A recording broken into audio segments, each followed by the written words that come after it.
इंशाअल्लाह अज़ीज़ 26 मार्च को पूरे मुल्क से लॉन्ग मार्च के काफिले इस्लामाबाद की तरफ रवाना होंगे।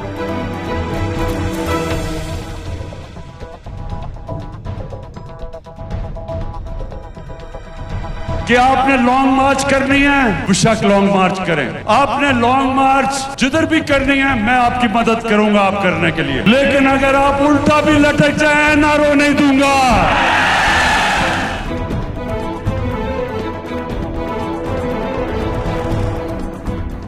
बिस्मिल्लाहिर्रहमानिर्रहीम। ख़वातीन व हज़रात, आप देख रहे हैं कौम की आवाज़ और मैं हूं नुसरत हारिस।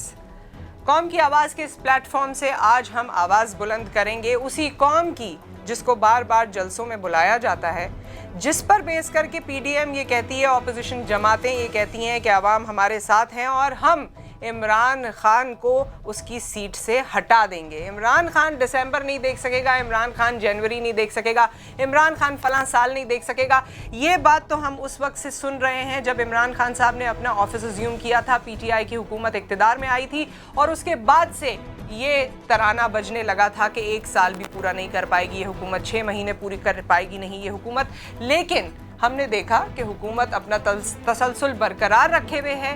कोविड का दौर आया, बाकी चैलेंजेस भी आए, इमरान खान साहब को, पीटीआई की हुकूमत को बहुत से चैलेंजेस फेस करने पड़े, अवाम में उनकी मकबूलियत में ठेस भी पहुंची, कौम को उनसे बहुत से तहफ़्फ़ुज़ात भी हैं। लेकिन इसके बावजूद क्या कौम इमरान खान साहब का साथ देगी या ऑपोजिशन का साथ देगी, ऑपोजिशन की जमातों का साथ देगी जो आज डेमोक्रेटिक फ्रंट पे खड़े हैं, जो डेमोक्रेसी को बार बार अपना हथियार बनाते हैं और कहते हैं कि हम एक साथ हैं, हम डेमोक्रेसी लेकर आए हैं, डेमोक्रेसी सबसे बड़ी ताकत है और डेमोक्रेसी अवाम का या कौम का नसीब है।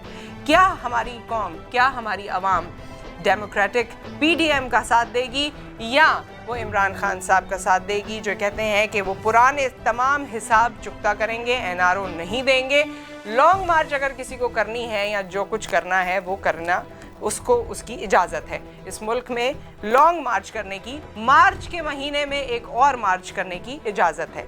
इस हवाले से हम बात करेंगे। अमीर अब्बास साहब हमारे साथ मौजूद हैं, सीनियर एंकर पर्सन हैं, तज्ज़ियाकार हैं, आपको खुशामदीद कहते हैं। आपसे मैं सवाल करना चाहती हूँ कि पीडीएम ने लॉन्ग मार्च का ऐलान कर दिया बिल आखिर, बहुत सी कयास आराइयाँ होती रहीं, कभी उन्होंने इस्तीफ़ों की बात की, कभी अदम एतमाद की बात की, लेकिन अब आलामिया या ऐलान जारी हो चुका है। आप क्या समझते हैं, इस बार पीडीएम ने सोच लिया है कि उनका फैसला हो चुका है कि आर हो जाए या पार हो जाए, अब हम अपने इरादे पर डटे रहेंगे? जी बहुत शुक्रिया। देखें, ये जो आर या पार की नौबत आनी थी जो नहीं आ पा रही है, 2.5 साल से ये आर या पार करना चाह रहे थे और ये जो लॉन्ग मार्च तक मामला पहुंचा है, कैसे पहुंचा है? जैसे ही इलेक्शन का दिन ख़त्म हुआ 25 जुलाई 2018, ये सारी ऑपोजिशन, हारी हुई ऑपोजिशन ने मीटिंग की जिसमें ये सारे चेहरे जो माजी में एक दूसरे के बाल नोचते थे, गिरबान से पकड़ते थे, वो सारे इकट्ठे एक तस्वीर में। बड़ी तारीखी तस्वीर है ये, हमेशा पाकिस्तान की तारीख में याद रखी जाएगी ये तस्वीर। इन्होंने कहा कि जी हम मुस्तरद करते हैं इमरान खान को, हम नहीं मानते इस इलेक्शन को। ये था प्लान ए, कुछ नहीं हुआ उससे। उसके बाद फिर इन्होंने एक प्लान बी बनाया। इन्होंने कहा कि जी इमरान खान सिलेक्टेड है और धांधली ज़्यादा इलेक्शन है, और इन्होंने प्रेस कॉन्फ्रेंसेस की, टॉक शोज़ के अंदर भड़ास निकाली, इन्होंने कुछ उस ज़माने में रैलियां भी निकाली इन्होंने, ख़ास तौर पे नून लीग ने, मौलाना ने भी जलसे किए अपने लोगों के साथ, लेकिन दाल नहीं गली। फिर इन्होंने प्लान सी बनाया और प्लान सी ये था कि हम लॉन्ग मार्च करेंगे जिसको आज़ादी मार्च का नाम दिया गया।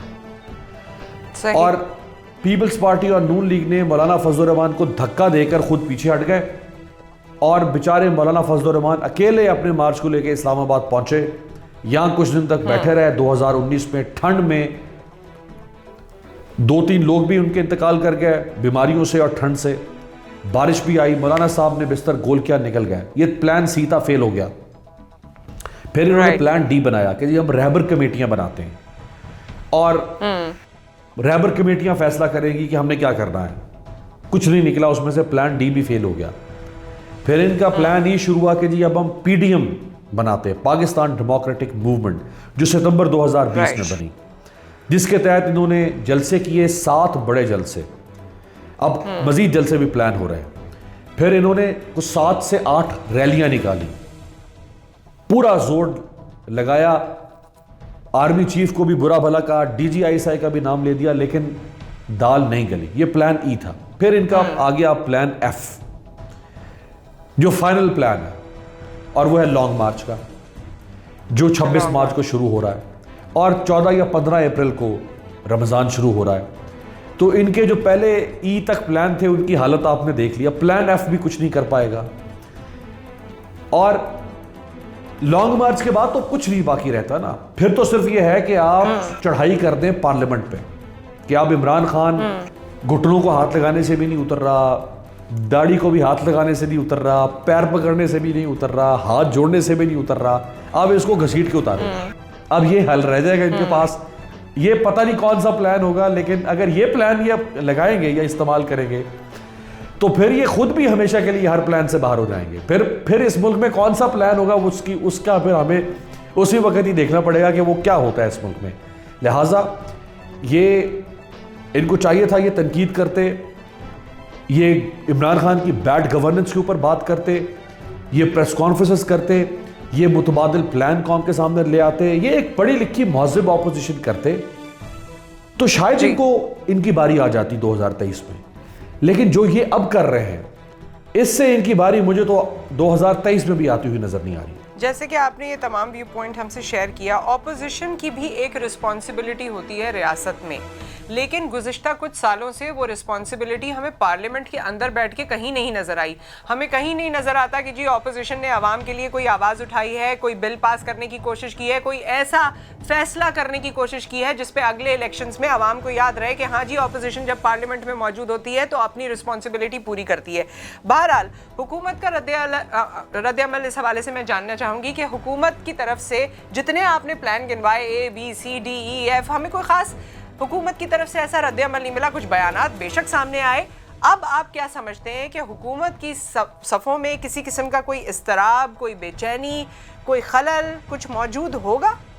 देखिए, जहाँ तक हुकूमती रद्द-ए-अमल की बात है तो मैंने जैसे पहले आपको पिछले जवाब में आज़ादी मार्च का बताया जो मौलाना साहब लेकर आए थे, तो हमने इस्लामाबाद में कवर किया उसको। हम जाते रहे, वहाँ पे देखते रहे, मिलते रहे मौलाना साहब के लोगों से भी। हुकूमत को ख़ास परेशान नहीं थी। हाँ, हुकूमत कोशिश करती है क्राइसिस को ख़त्म करने के लिए। अगर ये अब आएंगे, ये जलसे करेंगे, ये लॉन्ग मार्च करते हैं, धरना देते हैं, तो हुकूमत खुश नहीं होगी, जाहिर बात है। हुकूमत कोशिश करेगी कि उसको डिस्पर्स करें, सॉर्ट आउट करें, सेटल करें मामले को, इनको घर भेजें, कोई लॉलीपॉप दें इनको, कोई नया लारा लगा दें इनको। लेकिन हुकूमत अपसेट नहीं है, हुकूमत परेशान नहीं है किसी सूरत में भी। जहाँ तक मेरी हुकूमत के लोगों से बात हुई है इन 8-10 दिनों में, जब से ये PDM अपना जो थ्रॉटल है वो ज़्यादा दे रही है, तो उन्हें कोई परेशानी नहीं है। और देखें, जिस हुकूमत के साथ उस मुल्क के मुक़्तदर इदारे खड़े हों तो फिर उस हुकूमत को रद्द-ए-अमल देने की ज़रूरत भी नहीं पड़ती है। वो इतनी भी ज़हमत महसूस नहीं करती है कि हम रद्द-ए-अमल दें, क्योंकि उसको पता है कि जो इदारे हमारे साथ खड़े हैं वो हमें रेस्क्यू करेंगे। इदारे की और इक़्तिदार की बात तो बेशक अपनी जगह मौजूद है, लेकिन अब बात करते हैं आवाम की। इमरान खान साहब की हुकूमत आई, उनके दावे, उनके वादे और उनकी नीयत लोगों के सामने थी जिसमें वो आवाम के लिए बेहतरी करना चाहते थे। लेकिन वक्त गुजरने के साथ साथ हमने देखा कि PTI की हुकूमत कुछ खास कर नहीं सकी आवाम के लिए, जिसमें सबसे ऊपर जो सबसे तकलीफ दे बात है वो महंगाई है। जो इस वक्त हमारी मुआशी सूरत हाल है वो इस वक्त एक आम पाकिस्तानी की सबसे बड़ी गमगीन रग है। आप क्या समझते हैं कि PDM में जो कुछ हो रहा है और जितना कुछ PTI की हुकूमत अब तक कर चुकी है, इन दोनों का अगर मवाजना किया जाए, अवाम किसके साथ खड़े होंगे? क्या PDM का साथ देने के कोई चांसेस हैं? देखिए, जहाँ तक इमरान खान साहब के वादों की बात है तो इमरान खान साहब के लिए ही शायद ये मिसरा था कि वो वादा ही क्या जो वफा हो गया। तो उन्होंने तो वादे किए इसलिए थे कि वो वफा नहीं करेंगे इनको कभी। इमरान खान साहब से जो लोग मायूस हैं उसमें 3 तरह के लोग हैं। एक तो वो लोग हैं ना कि जो इमरान खान को सिरे से नापसंद करते हैं, और जो पीपल्स पार्टी, नून लीग, मौलाना फजलुर रहमान या ANP के वोटर्स हैं, वो हमेशा से उनके साथ थे, वो इमरान खान के खिलाफ थे, वो आज भी उनके साथ है और वो हमेशा उनके साथ रहेंगे और इमरान खान के खिलाफ रहेंगे। आपके सवाल का जवाब अगर मैं इस तरह से दूं कि जो इमरान खान के साथ लोग थे उनका क्या बना है, वो क्या सोच रहे हैं। देखिए, इमरान खान के साथ जो लोग हैं वो 3 तरह के लोग हैं। एक वो लोग हैं जो इमरान खान की हर नाकामी, इमरान खान की हुकूमत की हर हिमाकत, इमरान खान की हुकूमत के हर फेलियर, हर गलती को का दिफा करेंगे। और ये लोग हर पार्टी में होते हैं, जो गोबर को भी हलवा साबित करने की कोशिश करते हैं। इस तरह के लोग इमरान खान की पार्टी में भी और बड़ी तादाद में हैं। तो इमरान खान कुछ भी गलत कर दें, जितना नाकाम हो जाए, वो फिर भी कहेंगे Imran Khan is the best man in politics, और हमें और कुछ नज़र नहीं आता। दूसरे नंबर पे वो लोग हैं इमरान खान के साथ जो कहते हैं कि जी इमरान खान गलत कर रहा है, इमरान खान से चीज़ें बन नहीं पा रही हैं, इमरान खान डिलीवर नहीं कर पा रहा है, लेकिन हम इमरान खान के साथ ही हैं। इमरान खान भले काम नहीं कर पा रहा, भले मायूस कर रहा है, लेकिन हम नवाज शरीफ और आसिफ जरदारी को ऑप्शन नहीं मांगते। ये वो लोग हैं जो जिसे कहते हैं ना हुब्बे अली बुग़्ज़ मुआविया। ये इमरान खान को शायद अब इमरान खान की मोहब्बत में नहीं इतना पसंद कर रही है, उसके साथ खड़े हैं, बल्कि ये नवाज शरीफ और आसिफ जरदारी के बुग़्ज़ में इमरान खान के साथ खड़े हैं। और तीसरे नंबर पर वो लोग हैं जो इमरान खान को अब छोड़ चुके हैं, ये छोड़ रहे हैं। ये इमरान खान के हामियों की बात कर रहा हूँ, जो 2018 तक इमरान खान के ऊपर जान निछावर करते थे, 2019 तक भी साथ थे, 2020 तक भी साथ होंगे। लेकिन अब वो पिछले 5-7 माह से आहिस्ता आहिस्ता इमरान खान, जैसे पत्ते झड़ते हैं ना ख़ज़ा में, वो झड़ रहे हैं पत्तों की तरह इमरान खान से। तो लेकिन इन तीनों कैटेगरीज में से कोई भी ऐसा नहीं है जो नून लीग और पीपल्स पार्टी के साथ खड़ा होकर इमरान खान को निकालने पर तैयार हो जाए। लिहाजा जो ये आपका सवाल है ना कि क्या लोग इमरान खान से मायूस होकर ऑपोजिशन के साथ खड़े हो जाएंगे इमरान खान को निकालने के लिए, तो इमरान खान के वोटर्स, सपोर्टर्स में से कोई भी ऐसा नहीं है जो इमरान खान को निकालने के लिए उनके साथ खड़ा हो। अच्छा अमीर, जैसे कि आपने वाज़ेह कर दिया कि आप इमरान खान के साथ हैं, आपने कहा कि पाकिस्तान में अगर तमाम ऑप्शंस को देखा जाए, जायज़ा लिया जाए, तो इमरान खान साहब इज़ द बेटर ऑप्शन। और फिर उसके बाद आपकी गुफ्तगू से जाहिर हो रहा है कि इदारे या एस्टेब्लिशमेंट भी इमरान खान साहब का ही साथ दे रहे हैं। तो क्या यही उनके इत्मीनान की वजह है, या फिर जो सुकून और इत्मीनान हमें PTI की गवर्नमेंट में नज़र आता है, इमरान खान साहब की तरफ से नज़र आता है, उनका ये लहजा कि जाओ अगर लॉन्ग मार्च करनी है तो बिल्कुल करो, हम रुकावट नहीं बनेंगे, क्या इसकी वजह ये सपोर्ट है या कोई बैकडोर प्लान भी है, बैकडोर कोई ऐसा राब्ता है जो कायम किया गया है PDM के साथ जिसने उनको हर तरह का इत्मीनान दिलाया है? आप क्या समझते हैं? देखिए, इस सवाल का जवाब तो मैं आपको पहले भी पिछले सवाल में भी मैंने दिया कि चूँकि मुक़्तदिर इदारे हुकूमत के साथ है, जिसको फ़ौज कहते हैं मुल्क की, वो साथ है, मुल्क की इस्टेब्लिशमेंट इमरान खान के साथ है। और साथ से मुराद ये नहीं है कि वो कोई इमरान खान के साथ मिली हुई है, साथ से मुराद ये कि इमरान खान मुल्क का वज़ीर आज़म है और फ़ौज रियासत का इदारा है, और इस्टेब्लिशमेंट जिसको मायसा कहते हैं, MI कहते हैं, वो उसी का एक हिस्सा है, एक जुज़्व है। तो ये इनका काम है कि ये हुकूमत के साथ खड़े हो, ये हुकूमत के ताबे हों, इनका काम है, और ये उस वजह से हुकूमत के साथ खड़े हुए हैं। इसलिए मेरा नहीं ख्याल कि इमरान खान साहब को कोई ये मायूसी है कि ये लोग मुझे निकाल देंगे, ये मेरे ख़िलाफ़ खड़े हो जाएंगे, मुझे नहीं लगता। और वैसे भी नून लीग ने और पीपल्स पार्टी ने ऐसा छोड़ा ही क्या है फ़ौज या इस्टेब्लिशमेंट के लिए कि वो अब इनसे रोमांस करे। मैं रोमांस के लिए भी तो कोई कदर मुश्तरक होनी चाहिए ना। जब कोई कदर मुश्तरक की बाकी ना रहे तो रोमांस किस बात का होगा? तो फ़ौज क्यों या ISI क्यों रोमांस करेगी पीपल्स पार्टी नून लीग के साथ? जो हशर कर दिया है इन्होंने फ़ौज का बदनाम करने के सिलसिले में। आज तक कभी आपने सुना कि मुल्क के किसी वज़ीर आज़म ने, दुनिया में किसी 3 टाइम प्राइम मिनिस्टर ने किसी दूसरे मुल्क में बैठकर, जिस मुल्क में पहले ही हमारे खिलाफ साजिशें होती हैं, वहाँ बैठ के वो अपने मुल्क के सर्विंग आर्मी चीफ और DG ISI को जूते मार रहा हो और कह रहा हो कि मैं तुमसे ऐसी की तैसी तुम्हें छोड़ूंगा नहीं, तुमसे हिसाब लूंगा? कभी किसी ने ये बात की है? सही। ये तो बनाना रिपब्लिक में भी नहीं होता, ये तो किसी फेल्ड स्टेट में, स्पॉइल्ड स्टेट में भी ऐसा नहीं होता जो यहाँ पे हो रहा है। तो फौज या आईएसआई अगर शायद कोई उनके दिल में कोई नरम कोशा हो भी सकता था इन दो पार्टियों के लिए, तो इन्होंने खुद खुरस के कुरेद के ख़त्म कर दिया है वो। तो इसलिए मैं नहीं समझता कि किसी भी सूरत में इमरान खान साहब को कोई जो है वो किसी किस्म की कोई डर है फौज का इस्टेब्लिशमेंट का। और एनआरओ के ऊपर तो वो बार बार कह चुके हैं कि ये गद्दारी होगी अगर मैं इनको एनआरओ दूंगा। और अब तो वैसे भी चूंकि हुकूमत का मिड टर्म गुजर चुका है, हुकूमत अपने अंजाम की तरफ बढ़ रही है मुद्दत ख़त्म होने के, तो ऐसे वक्त में तो कभी भी हुकूमत अपने उस सियासी मुखालिफ के साथ दोस्ती नहीं कर सकती है जिसके खिलाफ उसने इलेक्शन लड़ना है 2023 का। राइट। कैसे इमरान खान नून लीग, पीपल्स पार्टी, मौलाना फजल रहमान या एएनपी के साथ बैठ सकता है, दोस्ती कर ले उनसे, मुफाहमत कर ले उनसे, क्योंकि उन्हीं के खिलाफ तो उसने इलेक्शन लड़ना है 2023 में।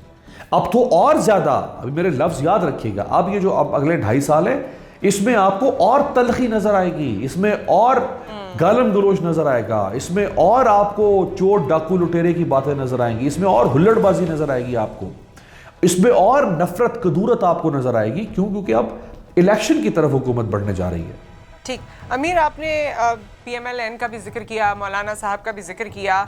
इस वक्त जो एक पार्टी जिसकी कुछ समझ नहीं आ रही है और उसके सिनारियो क्या है, उसका किरदार क्या है, वो क्या करना चाह रहे हैं, वो क्या नहीं करना चाह रहे हैं, ना खुद कायल हो रहे हैं ना किसी को कायल होने दे रहे हैं, पीपल्स पार्टी का किरदार इस ओवरऑल सिनारियो में आपको क्या लगता है?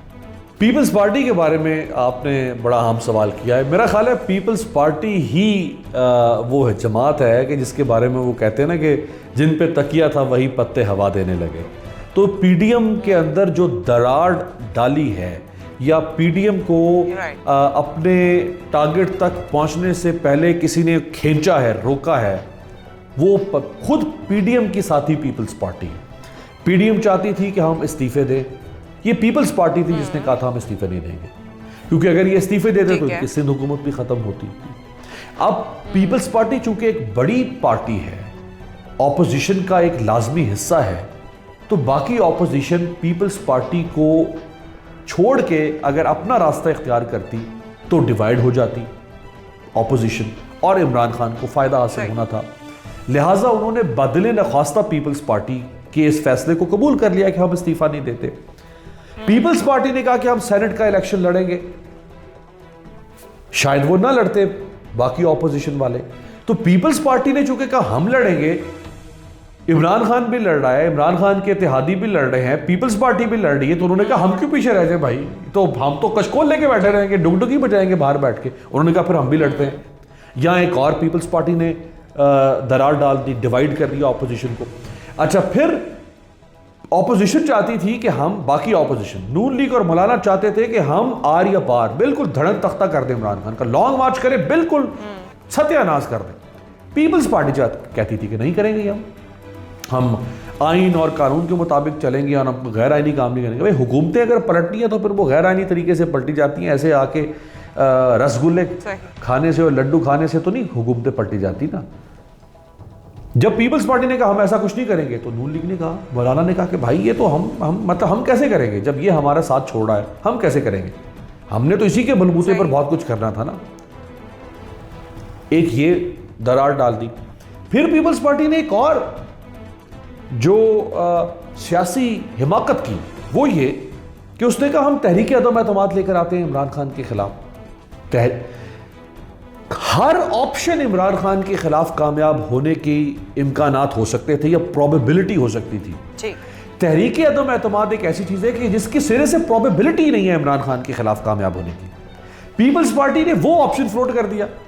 अब ये दोनों अपना सर पड़ के बैठ गया, मौलाना और नून लीग के, भाई ये बात क्या कर रहा है, जो काम हो ही नहीं सकता सिरे से वो कह रहा है कि आओ करो बैठ के।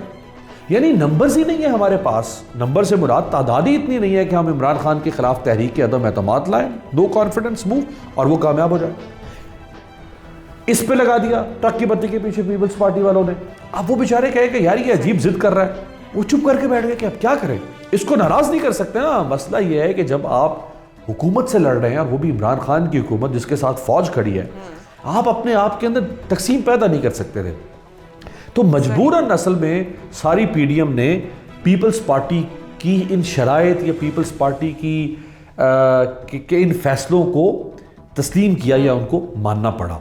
तो मेरा ख्याल है सबसे ज़्यादा नुकसान पीडीएम को किसी ने नहीं पहुंचाया, वो पीपल्स पार्टी ने पहुंचाया। सही। अच्छा, पीपल्स पार्टी की ये बात तमाम ऑब्वियसली पार्टीज़ के हवाले से आपने बताया, और एक बात और आप पहले बता चुके हैं, लेकिन मैं चाहती हूँ कि इसको आप कंक्लूड करें और वाजे कर दें एक बार फिर। जैसे कि आपने कहा प्लान ए था, बी था, ई एफ तक चलेगा, एफ प्लान अभी फॉलो हो रहा है और आपके ख्याल में वो भी फेल हो जाएगा। तो क्या ये पीडीएम की जो मज़ाहमती तहरीक है ये अपने अंजाम को पहुँचने जा रही है? जी बिल्कुल, पीडीएम की जो मुज़ाहमती तहरीक है वो अपने अंजाम को पहुंच चुकी है, पहुंच रही नहीं है। वो पहुंच चुकी है और वो आज से कोई 4-5 माह पहले ही पहुंच चुकी थी, जब इन्होंने कहा, ये मौलाना साहब के अल्फाज हैं अक्टूबर 2020 में, कि हम इमरान खान को दिसंबर नहीं देखने देंगे। इमरान खान ने दिसंबर देख लिया। फिर 8 दिसंबर को मरियम नवाज साहिबा ने कहा कि 13 दिसंबर जो लाहौर का जलसा होगा वो आर या पार होगा। वो जलसा भी हो गया और इमरान खान ने दिसंबर भी देख लिया, बल्कि इमरान खान जनवरी देख के अब फरवरी भी गुजार रहा है। तो कुछ नहीं हो सका ये बिगाड़ सके इमरान खान का। इसलिए तहरीक तो इनकी नाकाम हो गई है। इन्होंने एक बहुत बड़ी हिमाकत की, मैं आखिर में आपको बता दूं कि जो काम इन्होंने आखिरी साल में करना था वो काम इन्होंने दूसरे साल में शुरू कर दिया। अब इनकी तवानाइयाँ भी ज़ाया हो गई, पैसा भी खर्च होता है ना जलसों पे, रैलियों पे। ये ऐसे तो नहीं होते ना, कोई नफली इबादत समझ के तो नहीं इसमें काम किया जाता। पैसा लगता है ना, लोग पैसा देते हैं, चंदे देते हैं, फंड्स देते हैं, डोनेशन देते हैं, डोनर्स होते हैं आपके को लोग फंड करते हैं इन कामों के लिए। सियासी जमातों के जो हिमायती होते हैं, जिनको एटीएम्स कहा जाता है। तो अब आप लोगों से पैसा ले लेके आपने खर्च कर दिया, इलेक्शन से पहले बर्बाद कर दिया पैसा, आपने एनर्जीज बर्बाद कर दी, लोगों को जलसों में निकाल के। अब देखें जैसे लाहौर में जलसा हुआ 13 दिसंबर को। अब अगर आप कहेंगे हमने कल जलसा करना है, लोग निकलेंगे? नहीं निकलेंगे। लोग पागल हैं, उल्लू के पट्टे हैं लोग, क्यों निकलेंगे? बार बार आप लोगों को आजमाएंगे, लोग नहीं आएंगे। इसलिए इन्होंने सबसे बड़ी गलती ये की कि इनको चाहिए था कि ये एक मोराल बिल्ड करते इमरान के खिलाफ। मैं कोई तजवीज़ नहीं दे रहा हूँ, मैं तो एक सियासी मेरा मशवरा नहीं है ये ना हो कि मेरा मशवरा ये मानना शुरू कर दें। मैं तो जो हो सकता था, जो एक सिनेरियोज होते हैं जिस किस्म के, हाइपोथेटिकली बता रहा हूँ कि ये होना चाहिए था कि ये 4 साल इमरान खान को बुरा कहते रहते, आखिरी साल में ये सारे काम करते जो इन्होंने ये दूसरे साल में शुरू कर दिए। पीडीएम, रहबर कमेटियाँ, जो करना था आखिरी साल में करते। अब इन्होंने सारा कुछ करके थक हार के बैठ जाएंगे और सांस उखड़ा हुआ होगा इनका। लोग भी कहेंगे कि यार ये 11 जमातें थी, कुछ नहीं बिगाड़ सकी इमरान खान का, लिहाजा ये तो है ही सिरे से फारिग। तो ये बैड इंप्रेशन लोगों पर भी इनका पड़ रहा है। तो मेरा ख्याल है कि ये पीडीएम बुरी तरह से नाकाम हो चुकी है।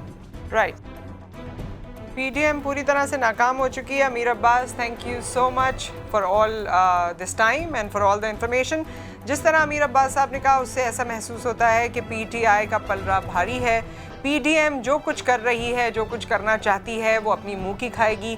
गो के हम बारहा मुख्तलिफ तरीक़ों से कौम के हवाले से ये आवाज़ बुलंद करते रहे हैं कि पाकिस्तान में इस वक्त सबसे ज़्यादा ज़रूरी मौशी सूरत हाल को बेहतर करना है, महंगाई को कंट्रोल करना है, एक आम आदमी को तहफ़्फ़ुज़ देना है, और वो तहफ़्फ़ुज़ माली भी होना चाहिए, जानी भी होना चाहिए, और हर उस तरह का होना चाहिए जो आपके मुल्क को जिसकी ज़रूरत है। लेकिन पीडीएम अपना मौक़िफ़ लेके चल रही है। अब देखते हैं, जैसे अमीर अब्बास साहब ने कहा कि ये प्लान एफ तक पहुंच चुके हैं। ए से शुरू किया था, A B C D E F. अब ये प्लान एफ इनका कामयाब होता है या नहीं होता? क्या पीडीएम इस लॉन्ग मार्च तक ही अपने आप को लिमिट रखेगी या इसके रिजल्ट आने के बाद कोई नया प्लान सामने आएगा? हुकूमत रहती है या जाती है? इमरान खान साहब कितने कॉन्फिडेंट हैं और इनका कॉन्फिडेंस आगे तक इसी तरह महफूज रहता है, कायम रहता है? ये तमाम चीज़ें हम देखते जाएंगे और आप तक पहुंचाते जाएंगे। आप अपना ख्याल रखिए, दुआओं में याद रखिए। अल्लाह हाफ़िज़।